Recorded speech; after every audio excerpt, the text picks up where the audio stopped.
Hi, and welcome back to Sustainability Simply.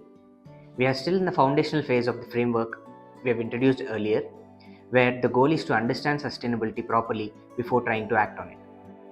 In the last episode, we have talked about why sustainability has to start with measurement.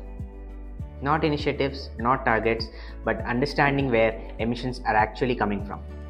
One of the most common ways organizations try to do that is by calculating a carbon footprint. And that's where a lot of confusion begins.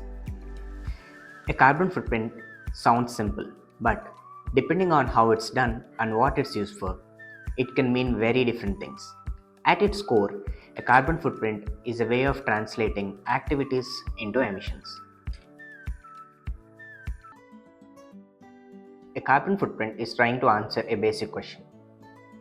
If you step back and look at the whole system, where are emissions being created because this organization exists? What a carbon footprint does well is give you a high-level map. It shows you which parts of the business matter most, where emissions are concentrated, and how different activities compare to each other. That's incredibly useful for prioritization. But this is also where expectations sometimes go wrong. A carbon footprint is not designed to explain everything in detail. It won't tell you exactly how to redesign a product. It won't tell you which supplier is best without further analysis, and it won't automatically tell you how to reduce emissions. What it gives you is direction, not answers. In practice, carbon footprints often surprise people. For many organizations, emissions aren't driven primarily by their own offices or facilities. They sit upstream, in suppliers, in materials, in logistics, or in how products are designed and used. That insight alone can completely change where teams focus their effort. And importantly, this is still valuable even if the data isn't perfect. A good carbon footprint isn't about precision for its own sake. It's about helping you ask better questions.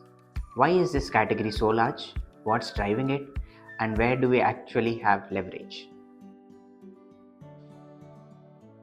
Just as important to understand what a carbon footprint doesn't do. It doesn't measure environmental impact in a broad sense. It doesn't capture things like water use or biodiversity. And it doesn't replace more detailed analysis when that's needed. That's why a carbon footprint is usually a starting point, not a final answer. It helps you decide where to look next.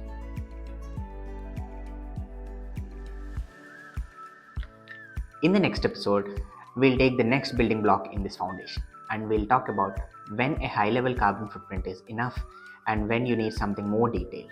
That's where the difference between carbon accounting and life cycle assessment really matters. And that's what we'll break down next.